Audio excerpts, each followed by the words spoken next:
Vlog है। आज हम इंडिया से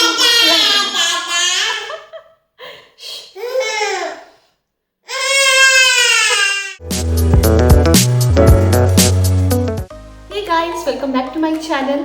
आज का ये वीडियो एक इंटरनेशनल ट्रैवल व्लॉग है और आज हम इंडिया से यूरोप फ्लाई कर रहे हैं। गाइस, आज हम जा रहे हैं दिल्ली से लक्समबर्ग वाया इस्तांबुल।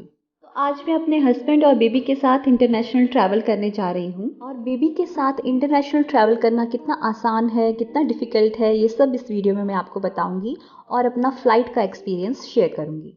आज हमारी 7 बजे की फ़्लाइट है दिल्ली एयरपोर्ट से और हम 3:30 बजे एयरपोर्ट पे पहुंच चुके हैं। हमारी फैमिली भी हमें सी ऑफ करने के लिए एयरपोर्ट पे आई है। तो अब हम सबसे मिलके सबको अलविदा कह के अब जा रहे हैं एयरपोर्ट के अंदर। एयरपोर्ट के गेट पे अपना पासपोर्ट और टिकट दिखा के अब हम एयरपोर्ट में एंटर कर चुके हैं। एंटर करते ही सामने स्क्रीन में हम चेक करेंगे अपनी फ़्लाइट का रो नंबर और फिर वहाँ पे जाके हम चेक इन करेंगे। गाइस, आज हम ट्रैवल कर रहे हैं टर्किश एयरलाइंस से which is cooperated by IndiGo. अब हम जा रहे हैं इंडिगो के चेक इन काउंटर पे। इंडिगो का रो नंबर एच डिस्प्ले हो रहा था स्क्रीन में और अब हम रो नंबर एच यानी कि इंडिगो के चेक इन काउंटर पे पहुंच चुके हैं। यहाँ पे सबसे पहले हमारा डॉक्यूमेंट वेरिफिकेशन होगा और उसके बाद चेक इन काउंटर पे हमारा पासपोर्ट और टिकट चेक करने के बाद हमें बोर्डिंग पासेस मिलेंगे और हमारा लगेज भी यहीं पे डिपॉजिट हो जाएगा, जो कि हमें फिर फाइनल डेस्टिनेशन यानी कि लक्समबर्ग में मिलेगा। हम सभी को 2 बोर्डिंग पासेस मिले हैं, एक दिल्ली से इस्तांबुल और दूसरा इस्तांबुल से लक्समबर्ग के लिए। अब हम जा रहे हैं इंटरनेशनल डिपार्चर की तरफ और सबसे पहले हमें पड़ेगा इमिग्रेशन काउंटर। इमिग्रेशन पे हमारा पासपोर्ट एंड वीज़ा चेक होगा, हमारे ट्रैवलिंग का रीज़न पूछा जाएगा, उसके बाद एक फ़ोटो क्लिक होगी एंड देन हमारे बोर्डिंग पास और पासपोर्ट पे स्टैंप लगा के हमें आगे भेज दिया जाएगा। जैसा कि आप देख सकते हैं यहाँ इमिग्रेशन के डिफरेंट काउंटर्स हैं और अगर आप बेबी के साथ ट्रैवल कर रहे हैं और बेबी 5 साल से छोटा है तो उसके लिए एक सेपरेट रो है और हम उसी रो में लगे हैं। अब हम इमिग्रेशन क्लियर कर चुके हैं। अब हम जा रहे हैं कस्टम इंस्पेक्शन के लिए। ये एक रैंडम चेक है जहाँ किसी किसी को ही बुलाया जाता है। मेरे हस्बैंड ऑफिस के अंदर गए हैं और मैं और मेरी बेबी बाहर ही वेट कर रहे हैं। इसके बाद हम जाएंगे सिक्योरिटी चेक के लिए। अब हम सिक्योरिटी चेक क्रॉस कर चुके हैं। अब अपने बोर्डिंग पास में अपना गेट नंबर चेक करके और इन एरोज को फॉलो करते हुए हम जाएंगे अपने बोर्डिंग गेट की तरफ। सिक्योरिटी चेक में हमारे कैबिन बैग्स यानी कि हैंड बैग और पिट्ठू बैग इन सब की चेकिंग होती है और सभी इलेक्ट्रॉनिक डिवाइसेस को हमें अलग से ट्रे में रख के स्कैन करवाना पड़ता है और हमारी स्कैनिंग एक बॉडी स्कैनर से होती है। अगर आप बेबी के साथ ट्रैवल कर रहे हैं तो आप कुछ बेबी फूड भी अपने साथ फ्लाइट में ले जा सकते हैं। हमने भी अपने बेबी के लिए 1 लीटर की गर्म पानी की बॉटल, फॉर्मूला मिल्क और कुछ फ्रूट्स रखे हैं जो कि हमें सिक्योरिटी से ले जाने दिए। अब हम स्क्रीन पे अपना बोर्डिंग गेट एक बार चेक कर रहे हैं बिकॉज कई बार लास्ट मोमेंट पे गेट नंबर चेंज कर दिया जाता है, तो हमें स्क्रीन पे अपना अपडेटेड गेट नंबर वेरीफाई करते रहना चाहिए। हमारी बोर्डिंग स्टार्ट होगी गेट नंबर 3 से, तो हम गेट नंबर 3 की तरफ जा रहे हैं। गाइस, फाइनली अब हम अपने बोर्डिंग गेट नंबर 3 के पास पहुंच चुके हैं। अभी बोर्डिंग में थोड़ा टाइम है इसलिए हम यहाँ पे बैठ के थोड़ा रेस्ट करेंगे और बोर्डिंग स्टार्ट होने की वेट करेंगे। अगेन यहाँ पे हमारा पासपोर्ट और बोर्डिंग पास चेक होगा और उसके बाद हम फ्लाइट के अंदर चले जाएंगे। गाइस, हमारी मॉर्निंग की फ़्लाइट है तो हम रात भर से जाग रहे हैं। आशवी भी हमारे साथ रात के 2 बजे से जाग रही है और जैसे ही इसे स्ट्रॉलर से उतार के फीड करवाया वैसे ही वो सो गई। तो जब तक बोर्डिंग स्टार्ट हो गई उसका भी थोड़ा रेस्ट हो जाएगा।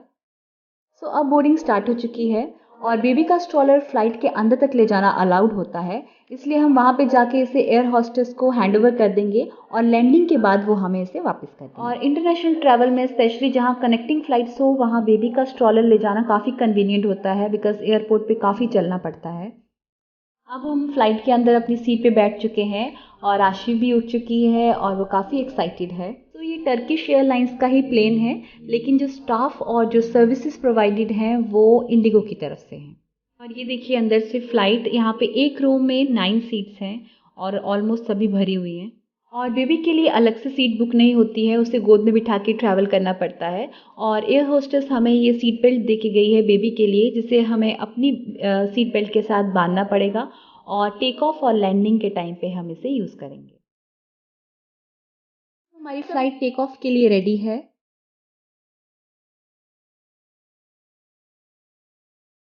अब हमारी फ़्लाइट में टेक ऑफ कंप्लीट हो चुका है और फ्लाइट स्टेबल हो गई है। अब हमें मील सर्व होना स्टार्ट हो गया है। ये रहा मेरा वेज मील। इसमें एक चने की सब्ज़ी है और साथ में एक स्टफ़्ड पराठा है जिसके 4 पीसेस करे हैं एंड दैट्स इट। और साथ में ये ड्रिंक है, मिक्स्ड फ्रूट जूस मैंने लिया है। इसकी जगह पे हम चाय या कॉफ़ी भी ले सकते हैं।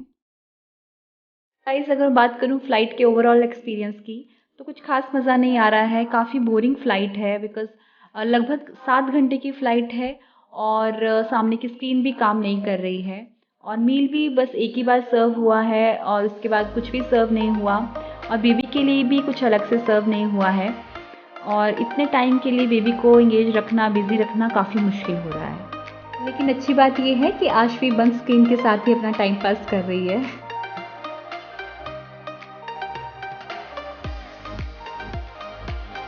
अब 7 घंटे की लंबी जर्नी के बाद लैंडिंग स्टार्ट होने जा रही है।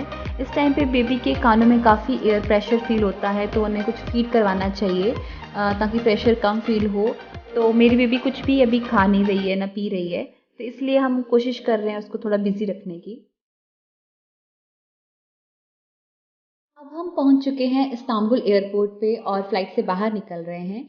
यहाँ से हमारी नेक्स्ट फ़्लाइट है लक्ज़मबर्ग के लिए, तो हम इंटरनेशनल ट्रांसफ़र्स वाला एरो फॉलो करते हुए जाएंगे और जो लोग इस्तांबुल तक ही आए हैं वो बैगेज रिक्लेम वाला एरो फॉलो करते हुए इस्तांबुल एयरपोर्ट से एग्ज़िट कर जाएंगे।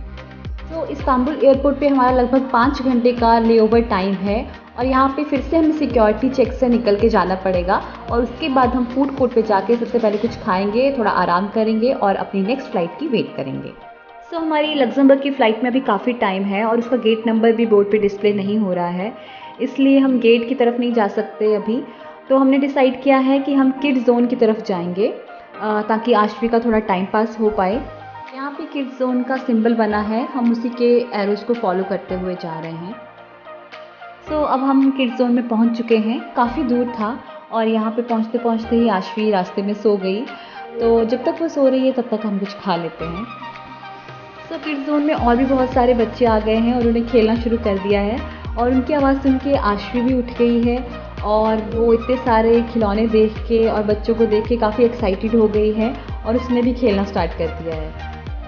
किड्स ज़ोन में आने का हमारा डिसीजन काफ़ी अच्छा रहा, हमारा टाइम भी इजीली पास हो गया और अब हमारी नेक्स्ट फ़्लाइट का गेट नंबर भी डिस्प्ले हो गया है और अब हम जाएंगे लक्ज़मबर्ग की फ़्लाइट के गेट नंबर पे। अब इस्तांबुल से लक्ज़मबर्ग जाने वाली फ़्लाइट की बोर्डिंग स्टार्ट हो चुकी है, हम फ़्लाइट के अंदर जा रहे हैं और ये 3.5 घंटे की ही फ़्लाइट है। इस फ़्लाइट में हमने एक्स्ट्रा लेग स्पेस वाली सीट बुक की है जिसमें बेसिनेट भी है। लास्ट फ़्लाइट में बेसिनेट वाली सीट अवेलेबल नहीं थी तो हमें मिली नहीं। अगर आप बेबी के साथ इतना लॉन्ग ट्रैवल कर रहे हैं और फ़्लाइट में बेसिनेट वाली सीट अवेलेबल है तो आप थोड़ा सा एक्स्ट्रा पे करके बेसिनेट वाली सीट बुक कर सकते हैं। इस फ़्लाइट में सामने वाली स्क्रीन भी चल रही है, उसमें हमने कार्टून्स लगा दिए हैं और आशु उसको देखने में बिज़ी है। इस फ़्लाइट में भी हमें एक एक्स्ट्रा सीट बेल्ट मिली है बेबी के लिए जिसको हमने अपनी सीट बेल्ट के साथ बांधा है और अभी टेक ऑफ की अनाउंसमेंट स्टार्ट हो गई है और फ़्लाइट टेक ऑफ के लिए रेडी है। इस्तांबुल से लक्ज़मबर्ग तक की जो फ़्लाइट है उसमें ऊपर से बहुत ही अच्छे व्यूज़ दिखाई देते हैं। जब मैं फर्स्ट टाइम लक्ज़मबर्ग गई थी तो बाहर के व्यूज़ देख के इतना मज़ा आ रहा था कि मैं उसको वर्ड्स में एक्सप्लेन नहीं कर सकती हूँ बिकॉज़ फर्स्ट टाइम का एक्सपीरियंस तो हमेशा ही स्पेशल होता है। इसलिए मैंने इस बार भी विंडो सीट ली है ताकि मैं फिर से बाहर के व्यूज़ एंजॉय कर सकूँ। तो अब आशवी सो गई है तो हमने एयर होस्टेस को बेसिनेट लगाने के लिए बोला है ताकि हम उसे उसमें सुला दें। गाइस, ये है बेबी का बेसिनेट। वैसे थोड़ा सा कंजस्टेड है लेकिन हमने आशवी को इसमें लिटा दिया है। इस बेसिनेट को हम टेक ऑफ और लैंडिंग के टाइम पे यूज़ नहीं कर सकते हैं, बाकी बीच के ट्रैवल के लिए हम इसे यूज़ कर सकते हैं। तो गाइस, अब इसमें भी मील सर्व होना स्टार्ट हो गया है और ये है मेरा वेज मील जिसमें राइस है, आलू की सब्जी है, सैलेड है, थोड़े से फ्रूट हैं और मेरे हस्बैंड ने पास्ता ऑर्डर किया है, उसमें एक स्वीट डिश भी है और फ्रूट सैलेड है और आशवी भी उठ गई है। इस फ्लाइट में जो मील सर्व हुआ है वो क्वांटिटी और क्वालिटी वाइज काफ़ी अच्छा है और बेबी के लिए भी अलग से फ्रूट प्यूरे सर्व हुआ है। तो खाना खा के हम सो गए थे और जैसे उठे वैसे लैंडिंग स्टार्ट हो चुकी थी। फाइनली अब हम लक्ज़मबर्ग पहुंच चुके हैं। यहाँ पे इमिग्रेशन पे हमारा पासपोर्ट और वीज़ा चेक हुआ और अब हम बैगेज कलेक्ट कर रहे हैं अपना और इसके बाद सीधा जाएंगे घर, बिकॉज काफ़ी एग्जर्शन हो गई है क्योंकि काफ़ी लंबा ट्रैवल था। सो गाइज, अब मैं आपसे मिलूंगी अपने नेक्स्ट वीडियो में। अगर आपको ये वीडियो अच्छी लगी हो, इन्फॉर्मेटिव लगी हो, तो आप इसे लाइक ज़रूर करिएगा और मेरे चैनल को सब्सक्राइब भी ज़रूर करिएगा। Thank you so much for watching and see you soon in my next video from Luxembourg.